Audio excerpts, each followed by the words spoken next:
Você acaba de chegar no Espaço Recap Tudo, e hoje eu mostrarei como sobreviver a tubarões no gelo, e vou falar de alguns erros cometidos. Primeiro passo é se inscrever no canal Recap Tudo e vamos lá. A gente inicia o filme vendo um esquiador viajando normalmente entre os mares congelados do Atlântico. A certo ponto ele acaba parando e conversando com a esposa. Ele também acaba vendo que um urso finalizou uma foca, e toma a ideia de ir assustar o animal para pegar a presa dele.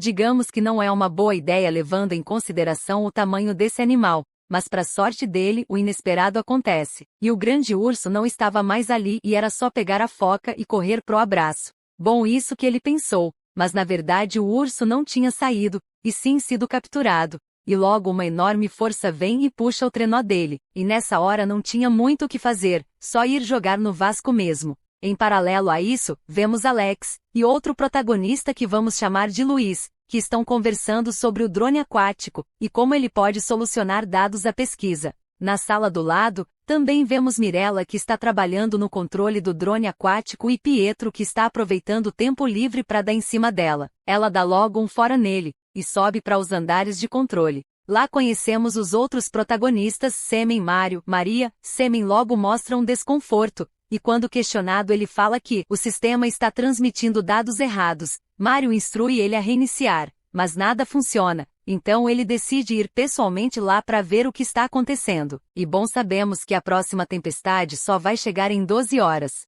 Antes de sair, o irmão de Semen que está alertando ele a tomar cuidado com os gelos, que nesta época estão muito finos, coisa que Semen ignora. Eu não queria ser muito tiozão não, mas se você quer sobreviver, pelo menos tem que ser prudente. E levando em consideração que Semen já sabia que outros 4 esquiadores já foram desaparecidos, ele deveria nem ter cogitado sair dali. Bom, vemos que Semen indo. E para quem sabia dos gelos finos, ele tá muito rápido, mas paralelo a isso vemos Mário e Maria que já estão querendo namorar. Mas recebem uma chamada da outra base, dizendo que tem um novo esquiador perdido, e que do jeito que ele tá, vai levar um dia para ele chegar a um local para sobreviver. E eles só estão a 30 minutos dele, então eles decidem sair e irem à procura desse cara. Luiz até dá a ideia de pedir a Semen para fazer isso, porém ele tá indo na direção contrária. E Maria fala que ela e Mário vão mesmo. Depois de andar muito, o nosso casal chega em um local aproximado da onde o esquiador foi localizado. Eles procuram e acabam se surpreendendo ao ver sangue, mas se lembram que ali tem muitos ursos, e só começam a desconfiar quando Mário acaba achando uma unha humana. Bom, antes de prosseguir, vamos levar em consideração uma coisa: eles sabem que ali tem ursos, e também sabem que esse tipo de animal é um ótimo cheirador, e consegue sentir cheiros a quilômetros de distância, e mesmo assim continuam naquele lugar cheios de sangue e carne, que é o alimento preferido desses animais. Voltando, os dois começam a teorizar e olhar aquela cena. Mas do nada Maria começa a sentir um cheiro muito familiar, porém antes de relatar isso ao namorado, ambos são atacados por tubarões, mas por pouco Mário consegue ser resgatado da morte iminente. Bom, a dica que eu dei, de ficar longe do sangue, serviu muito para os ursos, mas se imagina se ele põe em prática, e em vez de ficar ali pedindo para morrer, eles saem e tentam analisar de perto. Jamais eles seriam atacados. Quando eles chegam na base vemos que Mário já passou muito tempo no clima frio, e ele tá à beira de uma hipotermia. E por sorte essa equipe tem muita preparação médica e agem corretamente em todos os fatores, mas como nada é perfeito, eles são muito ruins em compreender uns aos outros, porque mesmo vendo os amigos devastados e inundados de água, não conseguem acreditar que foi um ataque de tubarão que fez aquilo com eles. O nosso grupo conversa e Maria diz já ter visto tubarões parecidos na Groenlândia, e que o cheiro é o mesmo. Mário se lembra que a carne daquela espécie é rica em ácido úrico, por isso ela lembrou do cheiro. Todos ficam falando que seria impossível porque aqueles tubarões são lerdos e nada ameaçadores. Mário pede para pegarem um mapa e mostra uma teoria dele. Ele explica que aqueles tubarões podem ter ficado presos, e por causa disso eles estão tendo esse tipo de comportamento, mesmo acabando de ter tirado o namorado das presas de um tubarão, e ter visto o bicho perto a perto. Maria não consegue passar uma informação certa à base de controle em terra, e por causa disso, não vai ter um decreto para protegerem outras pessoas. Enquanto isso, em paralelo, a gente acompanha Semen que acabou de chegar no destino. Depois de reiniciar o sistema, ele se levanta e vê um tubarão embaixo dele. Sem muita reação, ele não corre e não faz nada, e quando começa a correr o tubarão ataca ele por baixo, e acaba finalizando ele da pior forma possível. Bom, essa morte poderia ser evitada, se em vez de ficarem conversando e discutindo sem rumo nenhum, eles avisassem a Semen 2 minutos antes, não teria perdido mais um. De volta ao oásis, todo mundo está triste, mas Pietro decide tomar uma atitude, e ir salvar Semen. Ele sai do oásis e pega uma moto-neve, e descobrimos também que os tubarões evoluíram de uma forma, que agora conseguem cortar o gelo para prender as vítimas. Pietro decide ser ousado e fugir dali mesmo vendo os tubarões fazer aquilo, e como esperado não dá muito certo, e ele acaba morto. Luiz, por sorte, consegue correr pro oásis, e todos ficam muito tristes, mas lembrando da tempestade, Alex tem uma ideia brilhante de mandar o mini submarino amarrado em um cabo de aço e usar como âncora. E Mário complementa dizendo que eles também poderiam explodir um dos gases inflamáveis que tinha ali, para expulsar os tubarões. Bom, vemos que eles prepararam uma boa bomba, e conseguiram até expulsar os tubarões dali. Porém, como resultado disso, a bomba acabou afetando a antena de longo alcance. Depois disso, Maria ainda continua tentando comunicação com Semen e a base em terra, porém sem sucesso. E Mário, para confortar ela, faz lembrar que aquilo é uma caixa de aço, e eles estão seguros. Voltando para Alex e Luiz, eles ainda estão tentando usar o mini submarino como âncora, e também não sei como eles acabam achando a perna de Semen, que morreu a mais de 1 hora de distância dali, e pelo que foi mostrado, com o corpo inteiro.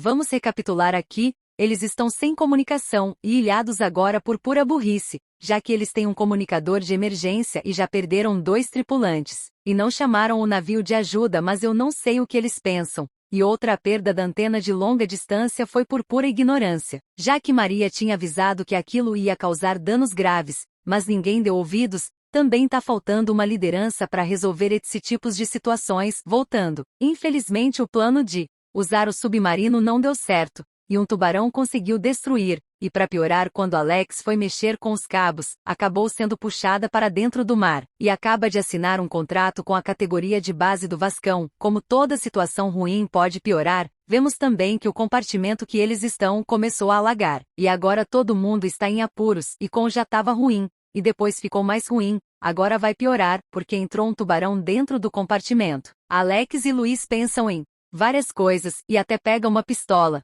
mas como nada tá dando certo, eles decidem usar a eletricidade. Para a sorte deles isso dá certo, o tubarão foge, e eles conseguem escapar pela escotilha. Paralelo a isso vemos Maria e Mário que estão lutando para mandarem algum sinal de socorro, e quando Luiz e Alex chegam, eles percebem que estão afundando devido à água. Luiz tranquiliza todo mundo dizendo que eles poderiam aguentar até 120 pés embaixo d'água, e ali só tem 80. Eles se protegem de todo jeito, e por muita sorte, conseguem sobreviver. Quando chegam lá no fundo, Maria percebe que os tubarões estão batendo no casco, porque eles estão vendo o movimento de dentro. Então Mário decide pegar uma solda e fechar algumas janelas. No caso seria melhor fazer isso com todas, porém ele deixa pra lá. Depois de usar a solda, eles lidam com o primeiro grande problema, a falta de eletricidade, já que todas as baterias foram esgotadas. Então Luiz, refletindo, se lembra de outra coisa: já que estão sem eletricidade, os compressores não estão funcionando,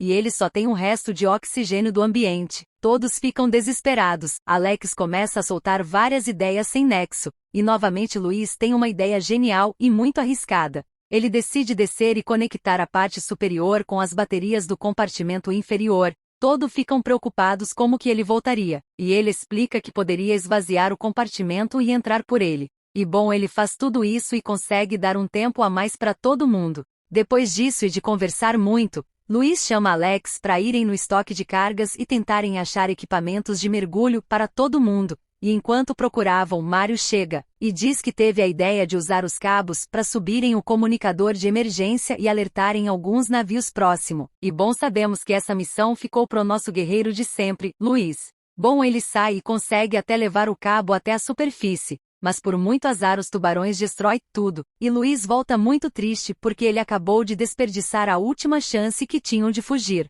É quando depois de um tempo eles ouvem uma voz saindo do rádio, e era um navio quebra-gelo. O capitão pergunta a situação e nossos protagonistas explicam tudo, e em certo ponto o capitão do navio fala que vai mandar um helicóptero para socorrer eles daquela situação. Todos ficam felizes, e mais uma vez a missão de engatar o cabo do helicóptero fica com Luiz, coisa que ele faz direitinho. Porém, na hora de subir, um tubarão acaba vendo ele, e acha que é uma boa hora de atacar. Luiz acaba virando espetinho de atum, e o oásis todo volta para debaixo da água. Mário, tomando uma dica rápida de Maria, decide usar alguns sacos de salvamento para subir tudo aquilo para serem salvos. Vemos que Maria queria ir muito, porém Alex ganha no argumento e sai com Mário. Lá fora eles têm brigas muito insanas com os tubarões, rendendo até tiro embaixo d'água, mas felizmente nosso grupo consegue se salvar daquele lugar e estão quase na superfície. Ops! Pera, se lembra que eu disse que seria bom ter soldado todas as janelas?